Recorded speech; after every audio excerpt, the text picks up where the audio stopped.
Okay, then let's start. So it's going to be around 25 or 30 minutes around. And the topic is fantastic. Uncommon sense. What does it mean exactly? It's really trendy nowadays to demand common sense, asking people to come to the same conclusion, even though they have a completely different background, experience, values, and beliefs. We just demand that they should think like us. But that's based on the golden rule. That's the problem with that. Treat people the way you want to be treated. And it sounds really nice from an ethical and biblical perspective. But statistically, 3 out of 4 people are significantly different to us. And that's a good thing. People are really different. So imagine that you talk to someone and you have this feeling that, oh my God, that person has no common sense at all. They just don't get me. Have you ever experienced that? I'm pretty sure that it happens pretty much every day. But have you ever thought about the fact that they feel the same way about you, but for a different reason? The level of pain, the level of frustration is the same. The reason is different. And one of the main reasons is that imagine if you have a tiny, tiny piece of map of London and you try to find something in New York. It's going to be pretty difficult, I guess. But what if you listen to the motivational speakers and you think positive and you try harder and all those things, you get lost more quickly. It's pretty logical. But what most people fail to realize is that the same process happens when we interact with people. We use a tiny piece of our own mental map. We assume it's 100%. And we also assume that other people have the same. And that's why communication breaks down. But to make this topic more practical, let's put some numbers to it. So if you look at the corporate environment, 60 to 80% of all problems in a company stem from strained relationships between employees. It's not because they are not good enough, it's because they clash. And the top 3 reasons are clash of personalities, clash of values, and poor leadership. 60 to 80%, that's a lot. And all 3 of them stem from the same source, the lack of understanding of why people think and behave differently. It's not about technology, it's not about policies. It's about understanding yourself and others. There is no shortcut there. Because of the golden rule, there is a serious mindset gap. So that's why we need to bridge the gap between our intention and impact. Because most people, let's be honest, they have good intention. They use common sense. They want the best, but it can majestically backfire. So again, let's put some numbers to it. Around 86% of leaders see themselves as inspiring. But according to a McKinsey report, 82% of employees think they are not. They try their best, but it backfires. So what is the cost of that on a personal and professional level? Or 80% of CEOs believe that their customer service is outstanding. Of course, they do their best. But according to Salesforce, which is the biggest CRM system in the world, only 8% of customers agree with them. That's crazy. How much does it mean in terms of money lost? The problem is that 91% of people are not going to say anything. They just walk away. They go somewhere else where they feel valued and understood. The remaining 9% is going to complain because angry people are really, really talkative. 89% of leaders believe that the staff leave for more money. That's not true. That's only 12%. Because 75% of employees leave managers, not companies. I'm pretty sure that most of you have some horror stories. Or 89% of new hires fail within 18 months because they cannot fit in. It's not good for the business. So if you look at this ditch here, most of the opportunities, time and energy are lost for 2 reasons. One is friction between what we want and what we actually do. So technically friction with ourselves, self-sabotage. And the other reason is friction with people who think and behave differently. And now you can see you don't have to go far away to experience this. It's all around us. We don't have to go abroad. And unfortunately, I was part of the statistics. So if you look at this good-looking guy in the uniform, that's me, and that's exactly where I am. And I was in a quarantine for 10 days because I came home and then, yeah, adventures. So anyway, that's me. So this is where I grew up and I had no idea what to do. So I studied Italian linguistics. I got a master's and then I came to the UK for a summer. But that was 16 years ago and I'm still here. As I had no transferable skills, I went to uni again after 3 years and I got a master's in international management. And that was much more practical because I specialized in the implications in Eastern and Western European joint ventures. So it was much more practical. And my research showed that the gap between the two generations in Hungary was much bigger than the gap between the new generation and the Western Europeans, which contradicted everything that we learned about, that culture is country-specific and stable.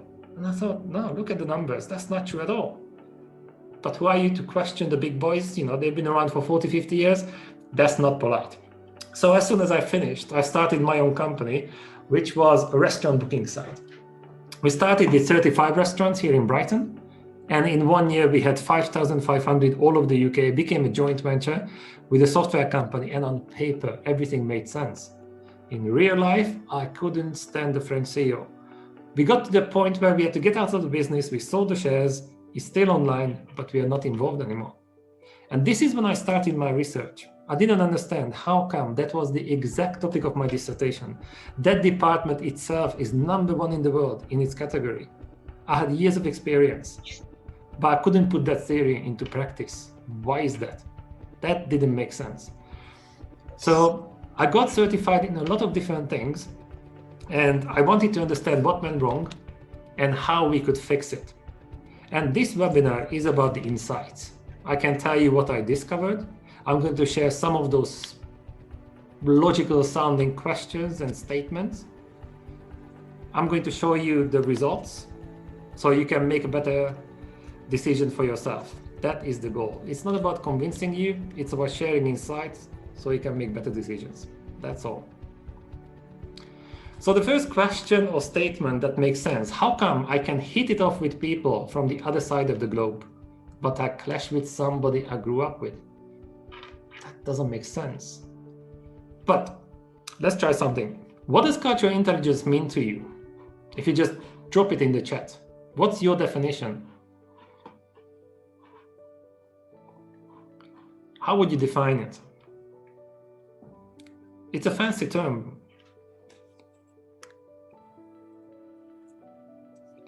Wisdom of getting along. Awareness of other people's preferences, yeah? What else? What is the picture in your head when you hear this word? Know how others, this culture, yes, adaptability, looking for commonalities in obvious differences, understanding and appreciation of others, being culturally aware, sensitive, understanding our own and others' culture, yeah, very good.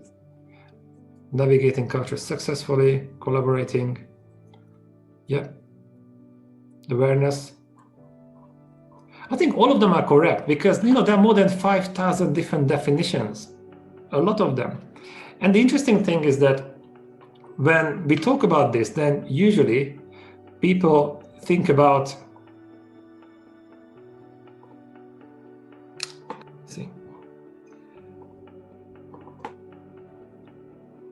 people think about this, countries, nationalities, the 5 do's and don'ts in different countries, the statistically average values and beliefs.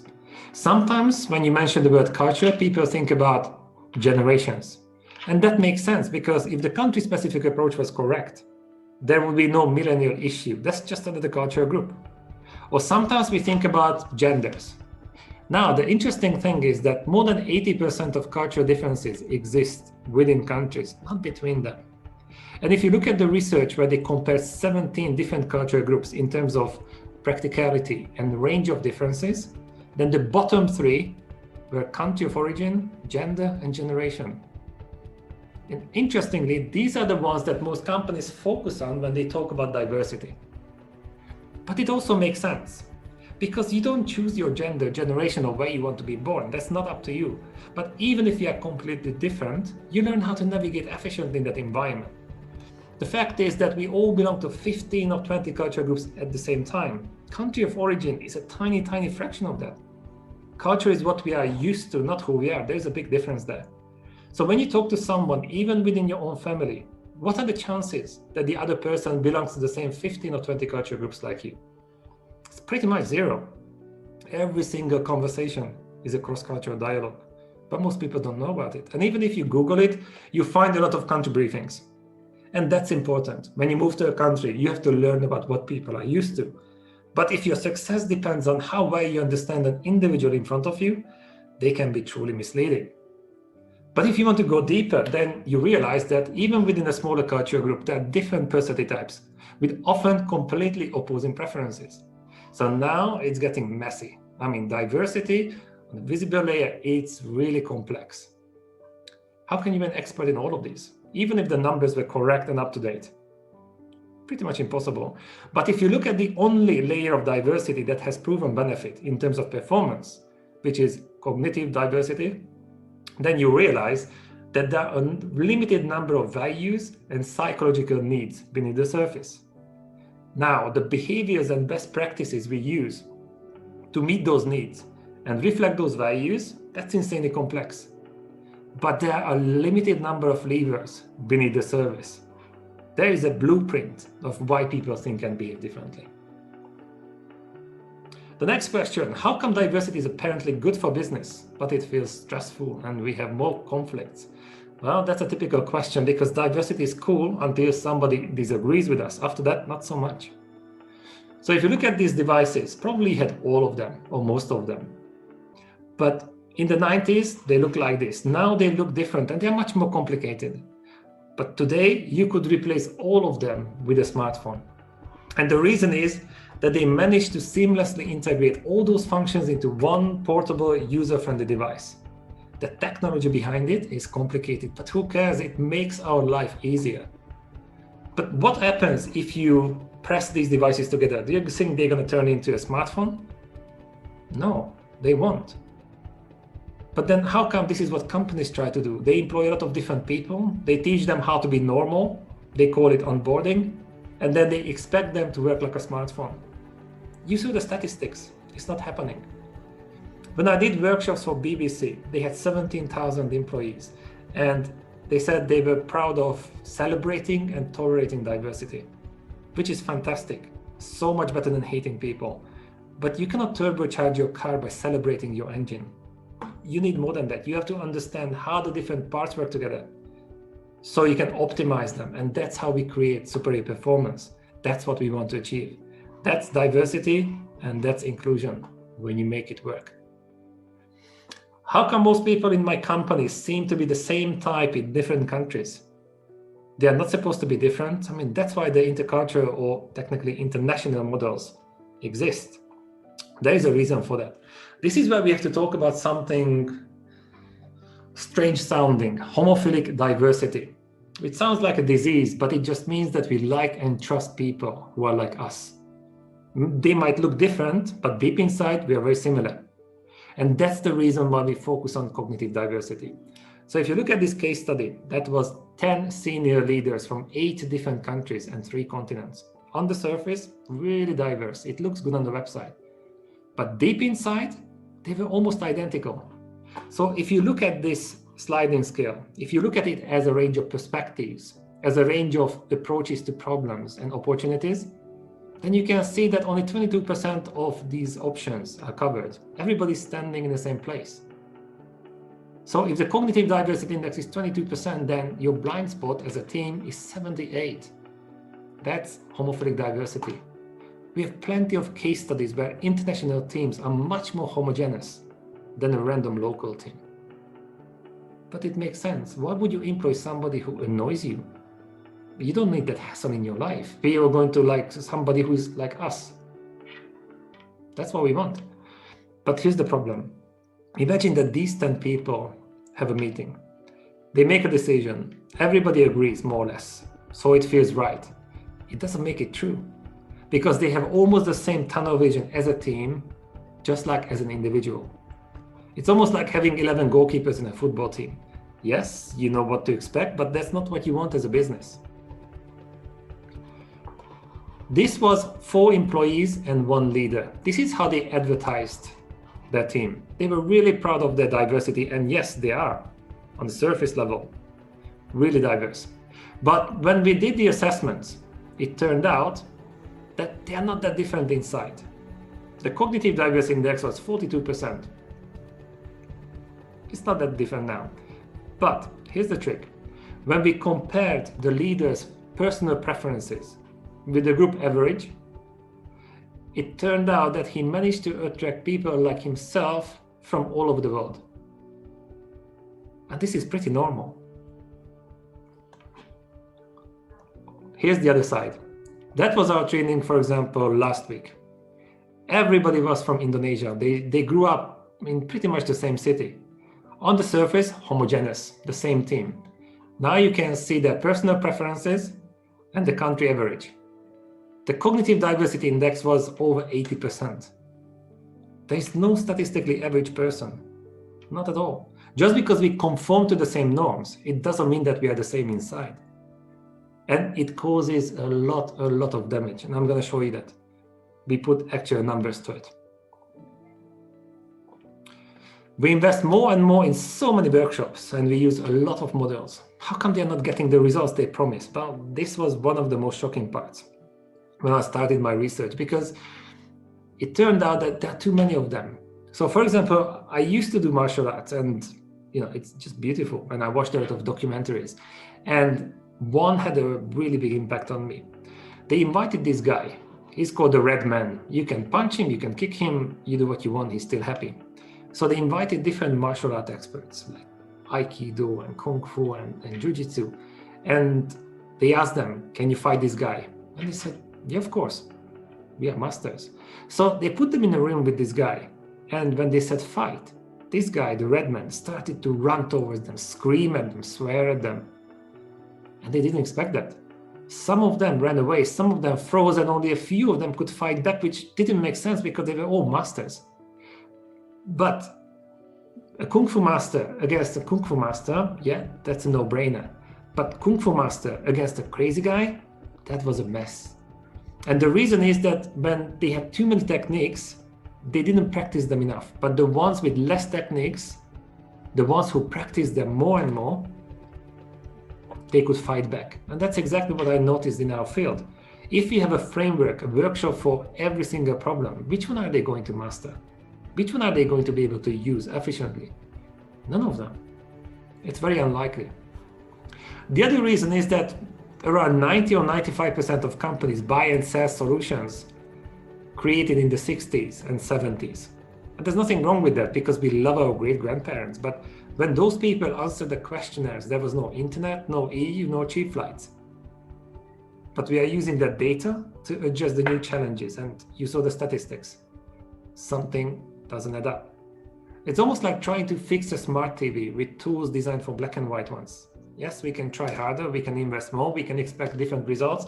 And technically that is happening because the statistics are not improving. So here's the question, and we need the chat. Typical dilemma. What is more important, personality type or cultural background? Can you compare them?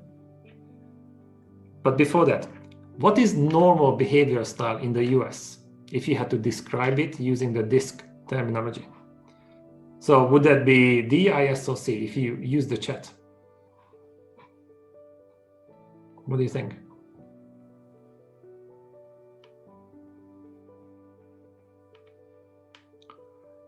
So if you look at, for example, yeah, we have a D. So that's the typical US behavior. If US was Jeff, yeah, D. Okay, so most people D, DC. So very task-oriented, very driven, valuing achievement, individualistic, pretty much an agreement. So technically we could describe a group behavior using the language of DISC. But I thought that DISC was about personality types. So let's look into it. This is the key principle. People do what they consider right, based on what they consider true, to get the best outcome they think they can. It's not what is right and what is true, but what they consider right and true. And that's why we talk about uncommon sense, because cultural differences are just clashes of common senses. If that's how you approach the topic, then you can remove this illusion of separation, the illusion of superiority. If you have a disagreement, it doesn't mean that one person is wrong. It means that you are right from yours. So let's ask the right questions. What can you see that I cannot? What do you know that I don't? If you are able to do that, then diversity can lead to innovation. Otherwise, it turns into painful liability. But if you look at our behavior, it's driven by a few things. What we consider right and true, these are values and beliefs. What we think we need and what we actually need, and what our environment considers normal. So that's our personality, what is natural to us. And that's our environment, culture, what is normal to us.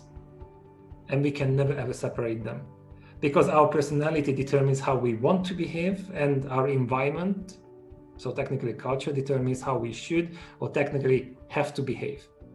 What are the norms we have to conform to feel accepted, to feel approved, to feel normal? So if you look at Simon Sinek, he's one of the very few geeks who managed to become famous for the right reasons.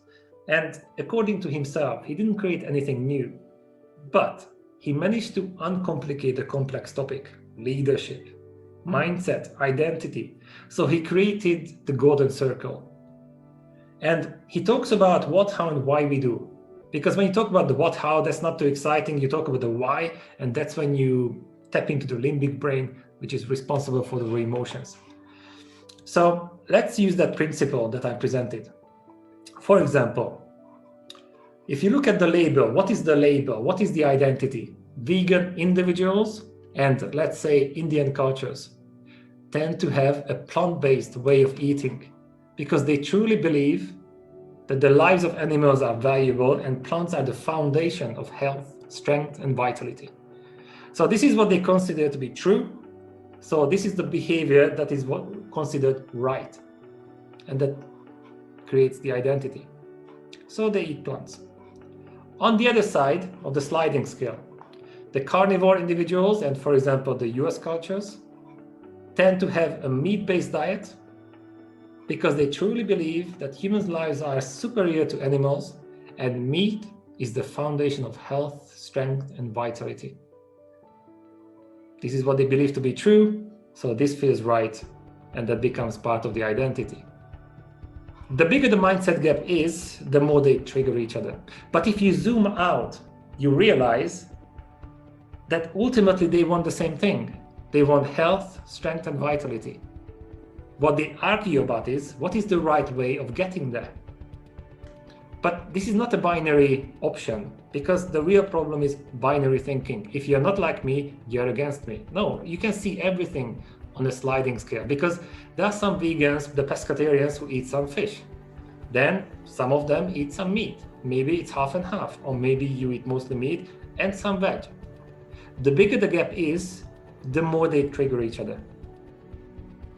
So for example, if you believe in this and you're in a different environment and you change your behavior, does it mean that you change your personality? No, you are who you are. But the more you have to flex, the more uncomfortable you feel, the more you drain yourself. And that's the key for the next part. So when you talk about personalities, then it's an interesting topic, and it started more than 2,500 years ago with Hippocrates, and he came up with the 4 temperaments. And since him, hundreds of different researchers came to the same conclusion.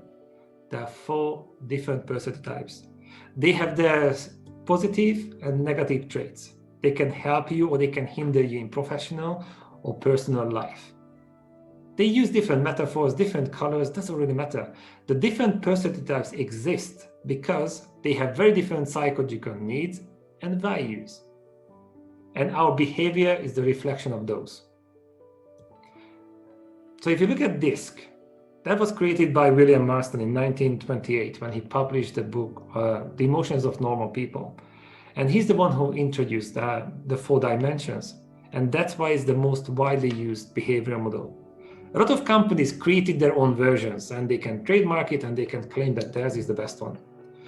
So the psychometric and behavioral models like DISC explain how the different personality types tend to behave if they are not influenced by anything or anyone around them, which is pretty impossible because you can put different people in a team and they are going to conform to certain norms. But you can also see that the different types are going to clash, but they have to work together. That's going to be difficult. But once they understand how they can create synergy. That the opposing styles love doing what we hate, what we cannot stand, then we can double down our strengths and we can find complementary partners, and that's how we can create synergy. But it doesn't feel right unless you learn about this. But to take it even deeper, most people have a primary and a secondary style as well inside. So first we have to learn how to manage these styles inside of our head before we try to manage other ones on the outside. And this is a missing step often. If you don't know how to lead yourself, how can you manage other people? Unfortunately, too many people do that. So they overcompensate. They are lacking the foundation, the self-inclusion. We cannot skip that. Because if you know exactly who you are, what you stand for, you don't have to bully anyone to feel important. You don't have to hide to feel safe. That's when you can be inclusive towards others, not before that. So now let's pull it together. Our individual behavior reflects our values and supports our needs. That's why we do what we do. So if you want to win, you need to be in charge. You need variety. You are going to behave very differently to someone who is introverted, someone who needs much more certainty. Different values and needs create different behaviors. Our definition of culture is very simple. It's a group habit driven by values and needs. It's group mindset. That's how it started. A group of people with similar values and needs got together because it felt right. It felt comfortable. Why would you hang out with people who are different? It's just annoying. We don't do that. Not at all. But imagine that one of these people set up a company. Then the company culture would be based on the same values and needs, because often the corporate culture is the reflection of the CEO's or the founder's preferences. Because they are going to reward the behavior that is aligned with their values, and they are going to punish the ones that are not. But if you look at the United States, it wasn't founded by people who were bound by the need for certainty. Otherwise, they would have never left Europe. As you can see, the underlying values and drivers of the individual behavior are exactly the same as the underlying values and drivers of group behavior. The difference is in the intensity. And different groups are going to attract these kind of people. So far, it would be really easy, but what happens when somebody joins the group who is really different? And now we know that if this person is going to conform to the norms, then the mindset gap between what is natural to that person and what is normal around him or her is too big. It's going to take up too much energy, it's going to be draining, and probably they are going to leave. If they don't conform to the norms, then probably the group is going to reject them, saying, you're not one of us. You saw the statistics. 89% of new hires fail within 18 months because they cannot fit in. 75% of employees leave managers, not companies. The data is all around us. So how can we spend a fortune on employing outstanding people, but they seriously underperform as a team? Well, this is the question. We hope to create synergy, but in real life, it doesn't happen. So it's often a question, is this about behavioral style or personality type? So for example, a D type of personality naturally has a D type of behavioral style, because that's the one that reflects their values and support their needs. So a D type of person in a D type of environment is like fish in water, happy days. But what if they have to interact with somebody who's an opposing style, like an S? Well, there's going to be a problem. The mindset gap is really big. But the S type of person would struggle in a D type of environment as well. But they would be fine in an S type of environment. So the level of frustration, the level of pain is the same on both sides. The reason is different. And this is not just theory. You saw the case study, the Indonesian one. Everybody was from the same city, apparently homogeneous. Deep inside on a cognitive level, they were really different. And here's the problem, it creates stress. But let's put some numbers to it. So there was a company in the US, the Three Circle Partners. They are the ones who created the Bell-Bin model. They wanted to understand, how come you put smart people in a team and they rarely perform? So they gave an individual assessment to each member of the team. They scored them individually, and then they had to submit one collectively. What you see here, the blue numbers, they are the group results. The green ones, they're the best possible individual score. As you can see, there's a massive gap. So they repeated it many times, and the average gap was 79%. That's how much potential is lost in a team. Because 90% of business is interaction between people who think and behave differently. So the question is it 90% in your company or 50? What we can guarantee is that you have a lot of potential there. This is all money left on the table. And we can help you unlock it by giving you the blueprint of why people think and behave differently. If you have more than one person in a team, it's already multicultural, even if it's not international, and that's the key. So we talked about what is normal and what is natural to us. So that was a research by Insights Discovery, which is pretty much like a fancy disc. So they did more than 500,000 assessments. And for example, you said that the normal behavioral style, so what is rewarded and expected in the US would be the D style, which is the red one. So that is normal. But look at that. Only 20% of the people are like that. 80% of the people are significantly different, and almost 30% are the exact opposite. Imagine how they feel. If you are not driven, not task-oriented, not achievement-oriented, not individualistic, then you don't fit in. How do they feel? And you can see that the proportions are very similar. And that's the reason why the country of origin, gender and generation scored bottom 3. You don't choose them. But even if you are completely different, you learn how to navigate in that environment efficiently. But for how long can you suppress your needs? For how long can you deny your values? How much potential is lost there? Especially if you know nothing about this topic, you look around, everybody behaves similarly, but you feel like an outsider and you think, you know what, something is wrong with me. I was born here, I should be like this, but I'm not. Something feels wrong, but I don't know what. Of course you don't, because 95% of our actions are driven by values and beliefs we are not even aware of. And that's why we need the blueprint. But if you look at, for example, Jacob Morgan's book, I think he published it last year, The Future Leader. He asked 140 top CEOs what we should be teaching leaders now to prepare for the future. It's a pretty good question. And he came up with 4 mindsets and 5 skills. The 4 mindsets were growth mindset, teamwork, inclusion, global mindset in terms of skills, technology, self-awareness, innovation, communication, and coaching. As you can see, 8 out of the 9 skills and mindsets are directly related to how much you understand yourself and others. It's that important. So this is the key. There are 3 invisible forces that can make or break your team. One is cognitive diversity, the different perspectives. Then psychological safety, which is the #1 trait of high-performing teams. Otherwise, nothing is going to happen. And cultural intelligence. Not international one, but cultural intelligence to make it work. If you get that right, that's when magic happens, not before that. But how can you measure and visualize and leverage all 3 of them? They're not tangible. That's why most companies focus on something they can see, they can measure. Well, it's possible. So I mentioned that the result of my research was a framework. It's called Global Disc. It's now ICF accredited. We have almost 100 licensed partners in 35 countries. We work with universities, governments, Fortune 500 companies, and a lot of global businesses as well. It's technically, we seamlessly integrated the most research models into one practical, user-friendly framework. So the good news is that we can introduce the topic of cultural intelligence using the language of DISC. So for example, if there's a company that used this before, it makes it so much easier.